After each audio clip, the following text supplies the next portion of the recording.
Hello everyone, I'm Vanhger. I'm a ZK engineer at ZKM, and today I will talk about zkMIPS precompile. So in this talk, I will cover three main parts. So what is precompile in zkVM? How can we use precompile in zkMIPS, and how user can implement and custom precompile. So basically, the precompile are special purpose circuits table that decide to proving one or few cryptographic operations such as hashing or elliptical pairing. So basically, the precompile will handle the cryptographic computation in different circuits or table outside the CPU tables, so that the uh, logic of the cryptographic computation cannot be, transformed into MIPS instructions. So that's the reason why precompile brings significant performance improvements for the cryptographic operations. Well, we have run the SHA-256 precompile on our zkMIPS, and you can see on the pen match here, it reduced about 40% cost, and the proofing time is reduced to be halved. And next, how to use precompile on zkMIPS. Basically, on zkMIPS, precompile are provided as system calls so that it can be executed via MIPS syscall instruction. So you can see here we support some syscall instruction here, and yeah, for some cryptographic hash function like kchuck and SHA-256. So you guys can use our zkMIPS precompile just by adding our SDK ZKM runtime here. And we can use, for example, on the left-hand side, we use the kchuck precompile directly instead of the kchuck 256 from the tiny kchuck library. So here I will show you the demo of how we use the zkMIPS precompile.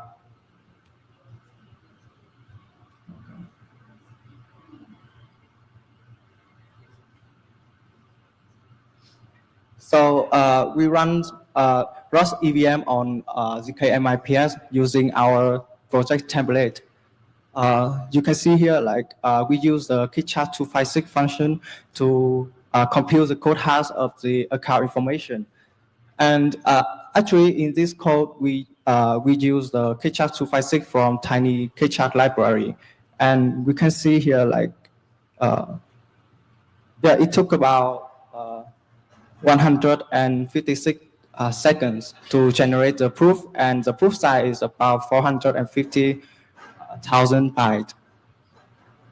But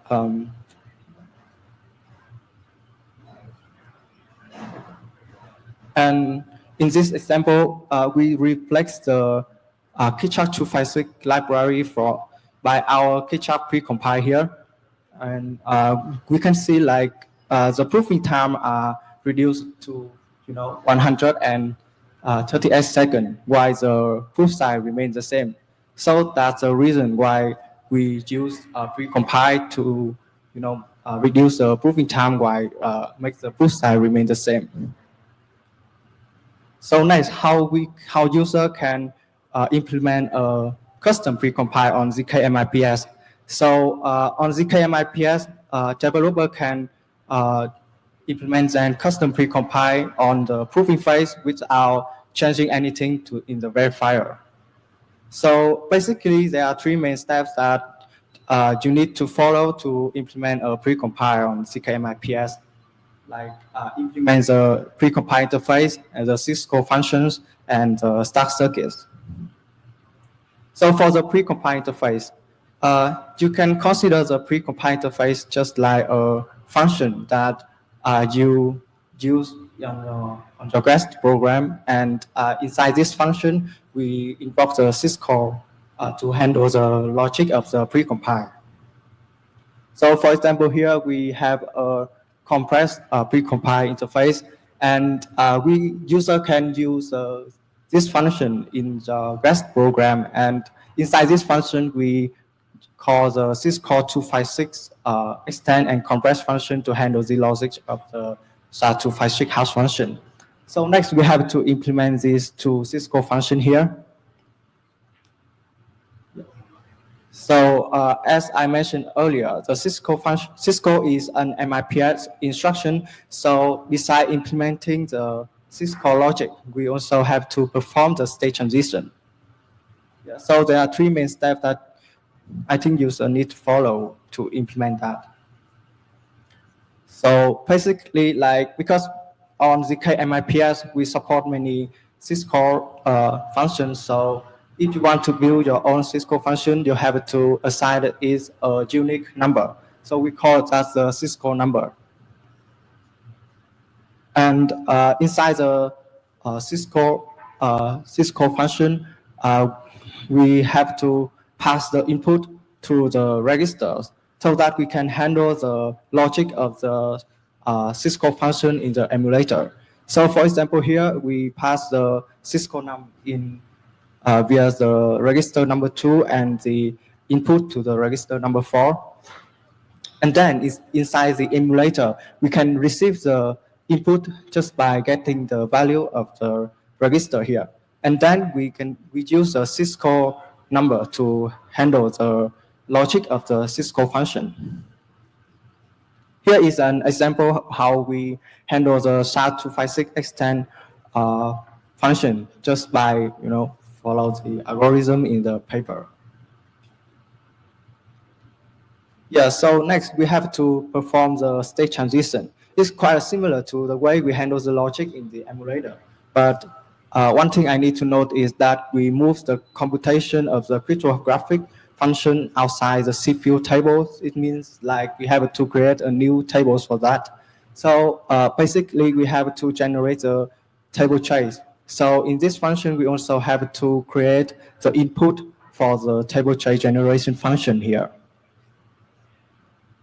And beside that, because we have to maintain the data dependencies across the tables. So for example, here, if your precompile need to read a memory value, so you need to push the reading memory operation into the memory trace table, so that in the end you can use lookup argument to verify the data dependencies.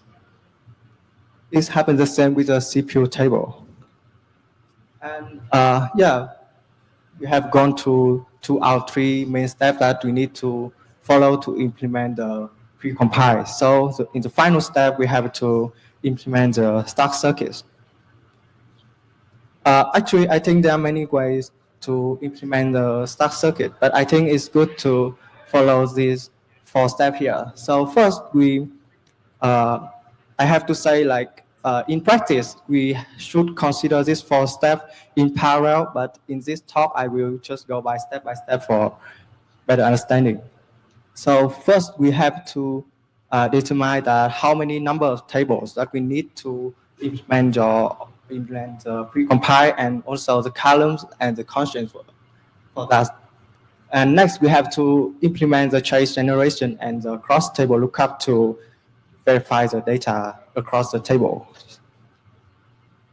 So first, I think like you should have 2 tables for each syscall function.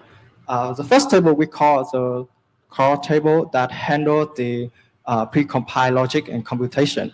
And the second table we call the sponge table that handles the precompile input and output, like we read or write some values to the memory. And we also need to know that how many rows of each table that we need to have for each syscall invocation. Like normally we only need 1 row for the spawn table for each syscall invocation. And one thing that I need to note here is, like, if you want to optimize your implementation, you can consider, like, if your logic in the precompile simple, you can compile these 2 tables into only 1. So next, we have to define the columns and the constraints for each table. So for the spawn table that handles the input and output, I suggest that it should contain some columns here, like the timestamp which is the clock cycle, the addresses and the values of the input and output, and finally some conditional flags. For example, here we have the SHA extends spawn table, which includes some flags and input output values, some addresses, and also the timestamp. Well, one thing I need to note is that in zkMIPS, the constraints are evaluated in two scenarios. So first, we evaluate the constraints natively on a vector of few elements. And second, we evaluate with the same constraint, we evaluate recursively at the circuit level to ensure compatibility with zk-SNARK. The reason is that we use recursive proof to compile many proof into only one. So basically, like the maximum constraint degree that on the zkMIPS is 3. So that if your constraint degree are bigger than 3, you can reduce the degree just by adding more intermediate columns. So in the spawn table, I suggest that it should contain some constraints like the flags constraint, the address changes constraint, and we can verify the way that the spawn table read and write to memory just by using cross table lookup. Yeah, I think it's quite similar with the core table. Like we have a timestamp here, input and output values, and during the computation we need some intermediate values, so we also need to add it here, and some conditional flags. Yeah, that's an example that we do with the SHA extend table, which is a core table for SHA extend phase. And about the constraints, I think it should have some, like the constraint for the conditional flags, the computation constraint, and if your precompile use some like operations, logic operations such as SOR or AND, it can be verified using the cross table lookup. So next, we have to implement the trace generation for this table. So basically, like we need to do some, we need to like adding some information to generate the table trace generation. So, for example, like at the spawn table, the input should contain like the address of the input and output value, the timestamp and the flags values. Yeah, it happens the same with the core table here. Like we need to, the input should contain like the timestamp here, the flash value and input values. And the output value and the intermediate value can be computed during the computation. So we don't need to add this as an input here. One thing I need to note when you implement the trace generation is that because we use STARK in the proof system, so the length of the trace should be the power of 2. So basically, we can do this just by adding some empty rows in the end of the table. We call it this the padded rows. Yeah, and the final step to verify the table data dependencies between all the tables, we need to implement the cross table lookup. So like actually, for example, between the spawn table and core table, the input and output should be matched. And it happens the same with some pair of tables like the spawn table and memory table, spawn table and CPU table, a core table and logic table. So how can we implement the cross table lookup? So basically, we have to specify the data and apply the filter for that. So it means like the cross table lookup should know which columns in a row in the table or which rows in the table that they need to check. So, for example, here, if I take the spawn table and the call table of the SHA extend precompile. So, if I want to check the input dependency between these two tables, the column should be checked the timestamp and also the input value of this table. So I think that is four main steps that you need to follow up when you want to, implement the stack circuit. So yeah, I think like if you want to implement your custom precompile on zkMIPS, the main three steps here is good to start.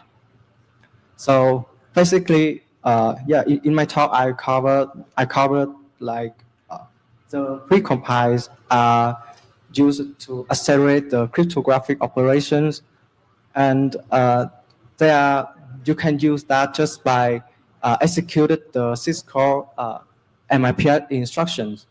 And yeah, we have three main steps that I think you might need to follow when try to implement your custom precompile on zkMIPS, just like implement the precompile interface, the syscall function, and for the start, you need to implement the tables, the constraint, and also the lookup argument for that. So you can check out our GitHub to see how we implement your precompile, and if you need more information about our project, you can check out this link here. Okay. Thank you.